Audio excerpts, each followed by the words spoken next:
Hey, call me a heretic, but I'm one of those doubters when it comes to the world of nonprofit fundraising. And by the way, that's what I do for a living, nonprofit fundraising. But I'm torn. The more and more nonprofits I learn about, the more and more I'm convinced that they don't deserve to exist. So let's put some questions to the nonprofits that ask us for money, that seek out our money in exchange for a promise. Let's ask what those promises are and what they do with our money and what kind of results should we expect. What we've got here is failure to communicate. Some men you just can't reach. According to one measurer of nonprofit statistics, over 30% of nonprofits will cease to exist after just 10 years. That is, they'll stop filing their 990s, the IRS form that is required annually of nonprofits. And by the way, it's the IRS that gives you nonprofit status. You can apply to be a nonprofit, a 501c3, that's the category that the IRS ascribes to you, with a physical mailing address and a bunch of people behind you, a group of trustees or people that you'll be responsible to. And after that, pretty much anything goes. Wait a minute, Doc. Are you telling me that you built a time machine out of a DeLorean? The way I see it, if you're gonna build a time machine into a car, why not do it with some style? And that's pretty obvious by the kind of appeals and asks I get from nonprofits. Everything from abandoned cats in Southeast Asia to feeding the hungry in my neighborhood. That is everything from local to global. Nonprofits are after our money, and we've got to ask better questions. And by the way, we should probably expect a few more to go out of business if we ask these right questions. Hey, my name's James Callahan, and this is the Do-Over Show, where we tackle the truth, no matter the consequences. And one of the dirty secrets of the nonprofit world, the truth about it is that a lot of nonprofits that exist today that send us asks for money probably don't deserve to exist. Now, that means we've got to put some hard questions to nonprofits and expect answers. So let's run through those questions. And by the way, if this helps at all, or if you've ever been asked for a donation by a nonprofit, then please tap the like button, because that means 100% of you will tap the like button. And while you're down there, remember to subscribe and ring the notifications bell so you don't miss an episode. All right, so let's tackle those questions. The first question we need to ask is, not whether or not there's a need. There's a need for everything. People can drum up and highlight a need. There are plenty of needs. The question is there a problem that's solvable? Not just is there a great need.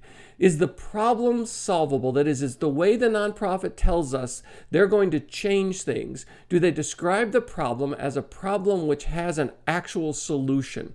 Put that question to them and ask them for their TOC, their theory of change. What do they actually think can change? Well, let's see now. We have on our team, we have who's on first, what's on second, I don't know who's on third. That's what I want to find out, the guy's name. And then, That's what I want to find out, the guy's name. I'm telling you, who's on first, what's on second, I don't know who's on third. Now, Abby, you going to be the manager of the baseball team? Yes. You know the guy's names? Well, I should. Well, then you tell me the guy's names on the baseball I team. say, who's on first, what's on second, I don't know who's on third. You ain't saying nothing to me yet. Go ahead and tell me. Now, the next question has to do with what they call success. Now, for religious nonprofits, unfortunately, this means just being faithful and giving your money away and taking care of less fortunate people, because that makes you the right person to your religion, but it doesn't actually have a success except maybe the end of the world.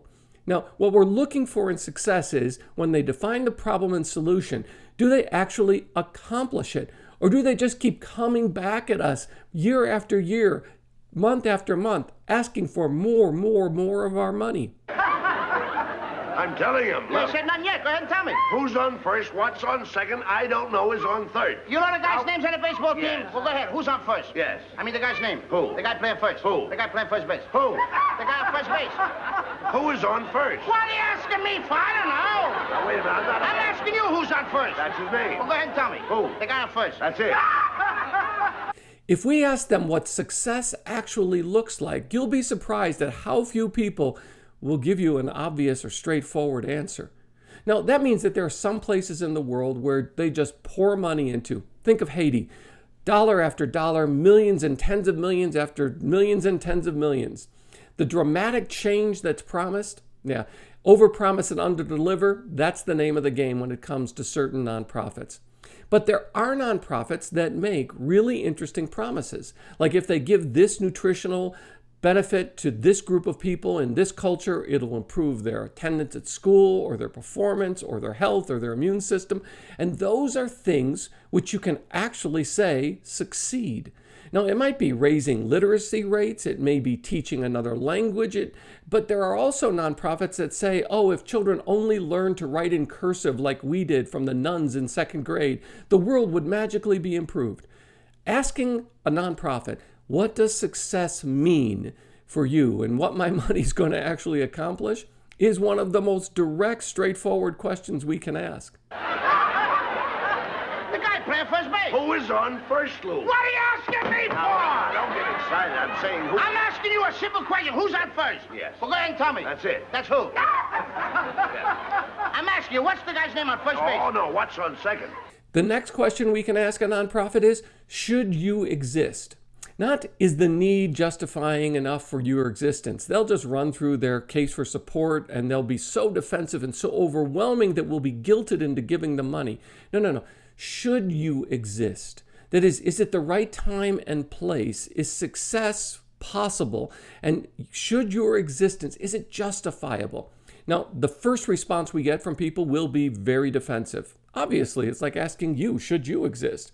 Well, do we actually make a contribution? A nonprofit doesn't have to exist. In fact, there are hundreds and hundreds of nonprofits that come into existence, like GoFundMe campaigns that hit our stream every single day, that we say, nope to those. And we ignore them. And by ignoring them, what we're really saying is, I don't really think you need to exist.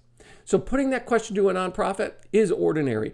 After they get over their defensiveness, and if they're mature enough to get over their defensiveness, they'll begin to describe how this is the time and this is the place for this to happen, for their success to make a difference. You got an outfield? Well, naturally. The left fielder's name. Why? I just thought I'd ask you. Well, I just thought I'd tell you. Well, go ahead. Tell me. Tell you what? The left fielder's name. Why? Because I want to know. Because. Oh, he's center field. You know these players as well as Who's I. in center field? Now, who's on first? What's on first? What's on second? I don't know. Third base. Now, the next question you can ask is, who's the hero of the story? Am I going to give money to a nonprofit and they're going to say, thank you because we're wonderful and we have a great passion and mission and vision and we're the ones who are doing this work. You have money but not time. We have time but not money. Give us your money and we'll be the heroes. Or are they willing to narrate the story they tell us that puts us in the role as the world changer? When they write a thank you note to us, does it say, thank you for giving to us so we can change the world? Or does it say, thank you for changing the world, and here's how you did it? And that leaves us to the last question that we can put to nonprofits, and it's this. Are they really grateful, or are they entitled? When someone writes a thank you note, like, thank you for giving to us because we're great and we did something great with it, that's not really gratitude. That's narcissism or egotism. Instead, it's the ability of the nonprofit to practice significant gratitude so that they are obviously thankful rather than entitled for the money we give them. You see, we're giving them our hard-earned money and they're turning it into something that's supposed to be valuable to us, more valuable than the cost of what we're giving them. Oh, and by the way, we're giving them a gift. We're not donating. It's not like a kidney or a cornea.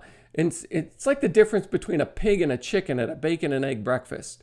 The chicken gives, the pig sacrifices. So hey, that is a way of getting to the heart of whether or not the nonprofits you're looking at and are looking at you really deserve your money, your time, your attention, and your second or third gift. Put those questions to them. They'll answer them. They'll try to answer them. Some of them will be defensive. That's a clue.